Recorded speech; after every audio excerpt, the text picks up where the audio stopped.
You're listening to the voice of Nassau Community College, 90.3 WHPC. My name is Bill McIntyre, and it's time for this week's Long Island News, the show that talks to newsmakers and other important people from Nassau and Suffolk County that matter to Long Island and Long Islanders like you. So each week, we'll have a conversation about issues that affect all of us. I live on Long Island just like you, and I want to know more about where my tax dollars are going, and I want to know more about the people making the big decisions that affect all of us. Well, this week, I'm happy to welcome back to our show for another conversation, Legislator Debra Mulé, her third term as the Nassau County Legislator from the 5th District, covering communities including Baldwin, Freeport, South Hempstead, and parts of Rockville Center, Merrick, and Oceanside. Well, welcome back to this week's Long Island News. That's quite a territory. Thanks, Bill. Yeah, it is. Those were based on maps that were drawn 10 years ago. And as you know, we're right towards the end of the redistricting process, which happens every 10 years due to the census. Right. Yeah, we started to talk about gerrymandering and I was under the impression it was kind of close to illegal, but you say no, it really is illegal. It is illegal, yeah. Right. And is gerrymandering considered to be solely for the purpose of trying to get someone elected? Yes. Yeah. It's. I mean, if you look at the current maps in Nassau County for the legislature, you see snakes going all over the county.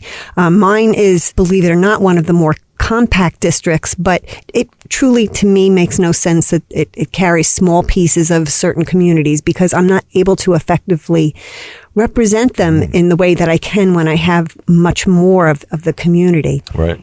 That's an interesting situation. What could effectively be done about that? There has to be legislation to stop the practice, but it's been going on for 200 years. So legislation has been enacted since the last 10 years. Okay. So that's why this process this time has been so different.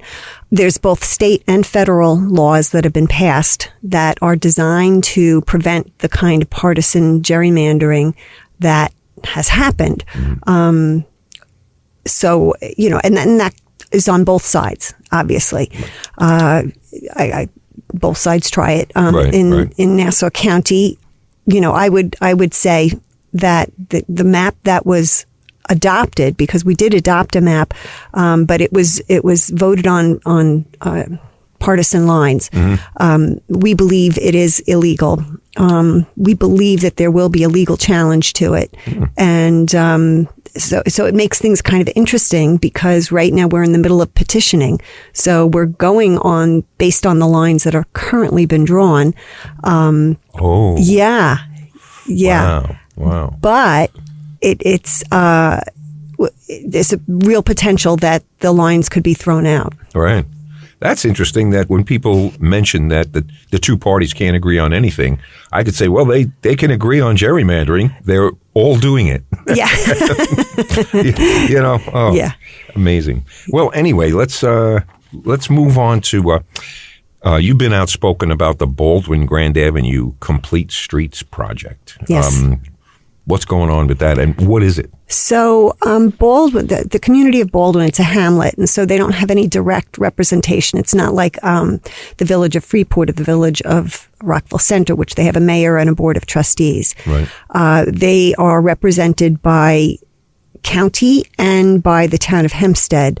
And, but again, no direct representation. So when I became a legislator, I felt it was important to make sure that I heard the concerns of the hamlet of Baldwin, as well as all the other places that I represent. Right. But I knew the history that for the last 25 to 30 years, they've been trying to revitalize their downtown, and that there had been many failed projects that had happened. Things were proposed, and then for many different reasons, they fell apart. So when I first took office, things were looking really positive. So the county was just about at the completion of putting together a project called Complete Streets. So Grand Avenue is the main business corridor in Baldwin. And so the county is responsible for Grand Avenue. but all business zoning decisions are made at the town level. So that, it makes for some interesting situations. Mm-hmm. But anyway, so the county, we're doing our part and the project is happening as we speak. So that is a nearly $11 million project, which is completely redoing Grand Avenue from Merrick Road up to Stanton, which is north of Baldwin High School. Mm-hmm. And it's a complete curb to curb. So complete new paving, new traffic signaling, decorative lighting, benches, everything to make it safer and more attractive for businesses and safer in particular for vehicles, pedestrians and bicyclists. Yeah, right. So that's the purpose of that project. For all the things involved in that project, $11 million sounds like a steal.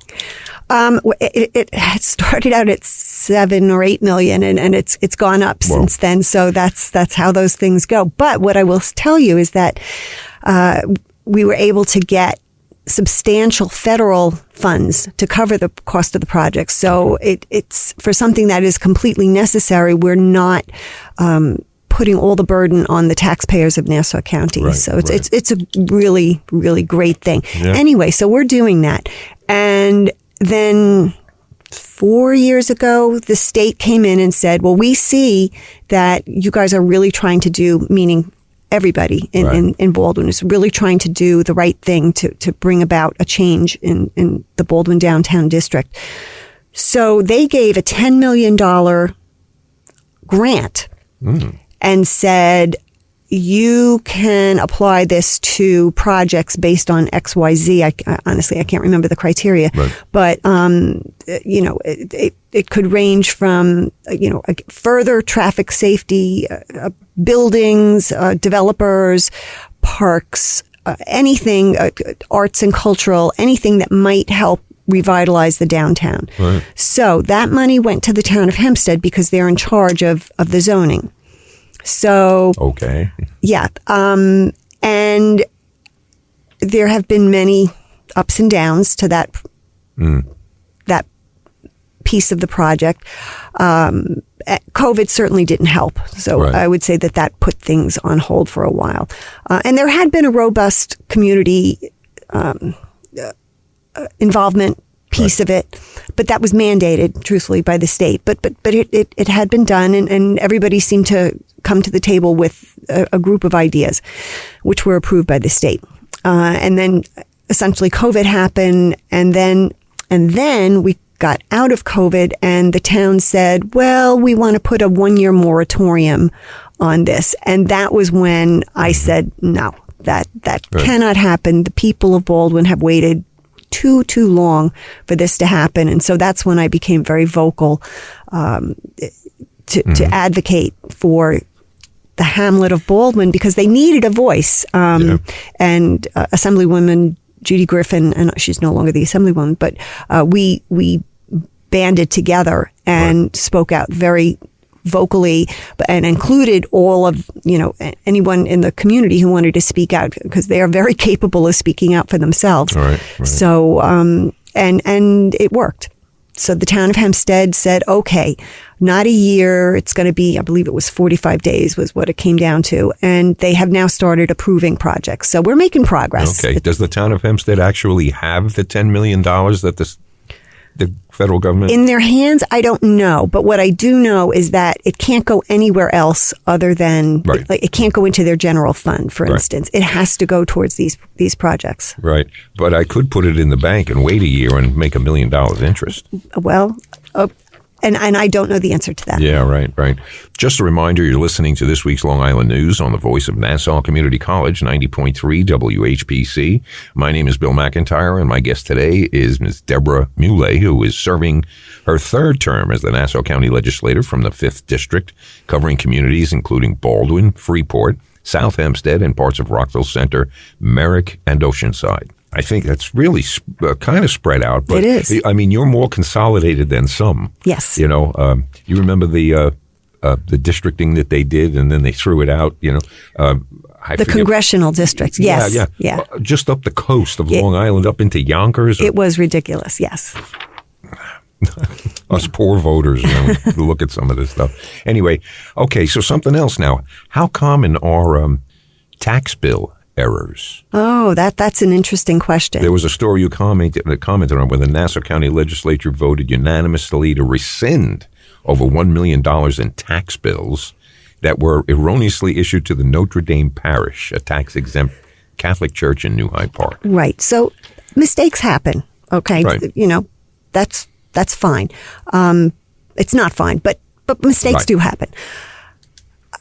What's particularly egregious about this situation is we had brought the acting assessor at the time to come in and address the legislature because we wanted answers. How could this happen? What are you doing to make sure it will never happen again?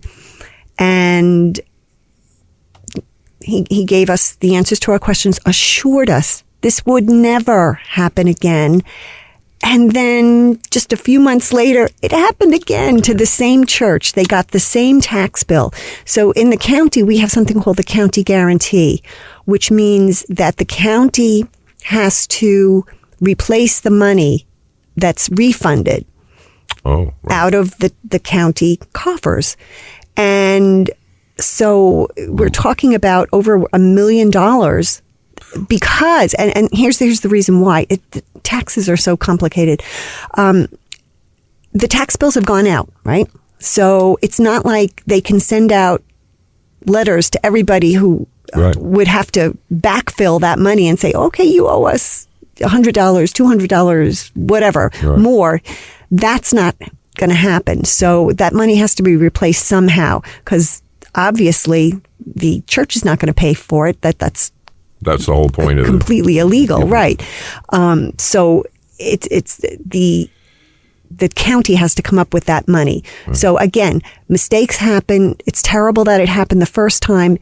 It's outrageous that it happened the second time. Right. But again, mistakes happen. I get that. I think that we really do need to refurbish the whole tax system. Someone made the point to say that, IDAs, Industrial Development Associations, are an illustration of how screwed up the tax system is. Because if the tax system was fair and equal, we wouldn't need those. And you wouldn't hear stories about companies moving into the area getting a $40 million tax break. Well, can I address that? Sure. So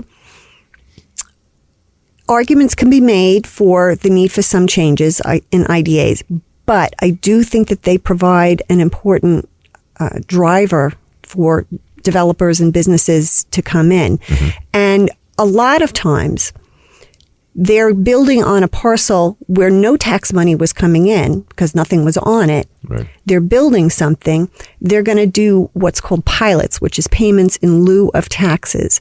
So essentially they're paying a tax. Okay. Now it's on a graduated basis. So it starts out in year one lower and keeps going up year after year, but it's still tax money coming in that wasn't there before. Okay. And it's an incentive to bring in developers and businesses. Yeah, those are it's the optics. It's a guy who's going to work every day just to make enough money to meet his tax bill, and then he sees it kind of looks like the rich getting richer. Sure, I understand that at his expense. I understand that, but if people really understand what's happening in that money is going in when there was no money going in. So it's in a net effect. It's a plus. It's reducing their burden. That's the other thing, is to have that money coming in, but they don't necessarily see any reduction in what they're, That's not going to happen. Yeah. We could talk about this for a day. For sure. And I don't know that we'd fix it either. No, it's a very complex issue. People have been trying to fix it for decades. Mm-hmm. I understand Bruce Blakeman just he froze the tax bill again, and I'm very much not in favor of that. Right. Because the county had spent millions of dollars to reassess and in effect fix the taxes, the property taxes. Right. And we had what by all industry standards, and Newsday had done an article about it, and we had a very fair tax roll, very, very fair. That was done under County Executive Laura Curran. Right. But because of COVID and the skyrocketing real estate prices, County Executive Curran froze the rolls so that there wouldn't be these huge disparities, right? Yeah. But then to freeze it again, now we're 3 years frozen, so the rolls are out of whack, right. And we've spent all that money for nothing. And if I could just say one more thing Sure. about that. So the problem with that is that means that taxpayers now have to advocate for themselves and grieve their own taxes. Right. And that really should be something that the county should take care of to make sure that the tax rolls are accurate. You shouldn't have to go in and say, hey, you would think, fix my tax assessment. I don't think most of the homeowners realize what things they can actually put on that request for, if you live near a park, you can get a lower tax rate because you're being annoyed, I guess, by the people using the park. That's correct. The foot traffic. There are so many things that they don't. So you have companies that are actually getting people a tax break and then keeping a big chunk of the money. Yes, and you can do it yourself. Yes. And all of the legislators put out seminars that show you how you can do that. Yep. Right. It's online. It's not that hard to do. I also wanted people to know you led the caucus in successfully arguing that Nassau property owners needed more time to grieve, to address uncertainty caused by tax bill errors that have been discovered since last fall. And then we already spoke about Bruce Blakeman freezing the tax rolls for the third year. Yeah. So that did end up happening. Right. The date was changed to April 3rd. So if anybody's listening to this, you have until April 3rd to grieve your taxes. Now, where would somebody go? I'm sitting in front of my computer, and where do I go? You go to Nassau County, and then find ARC, A-R-C, and it'll direct you pretty easily to the page that will show you how to grieve your taxes. There's a video. It's pretty user-friendly, really is. You hearing that, folks? You can do it yourself. It's nice to get a refund and you get to keep it. Yes. That's a double. Now, I also saw you commented on Nassau paying over $632,000 to settle an assessment claim in Old Brookville. Mm-hmm. This cut the nearly $25 million assessment by $13 million, which is one of the largest residential tax settlements in recent memory. I can't understand how that happened. And let me tell you why, because I did research it. Mm-hmm. The property owner had at one time had the property on the market for $100 million. Yeah, $100 million. Reduced it several times, I think finally ending up around $50 million. So that's what that property owner believes the value of the property is. Right. Now, he grieved the taxes, as is his right, and it was determined to be worth $25 million. Okay. But then, I don't have the answers. I can't understand this. I don't have the explanation. Unilaterally, the county attorneys made a determination that it would be dropped to that number that you just spoke about. That's at a cost of $600,000 to the rest of the taxpayers. That money, that it still needs to be collected somehow, so it's going to be spread to everybody else. Right. I don't understand it. Yeah. Do you have anything else that any concerns in your district? Everybody on Long Island pretty much deals with the same problems. We're all worried about taxes.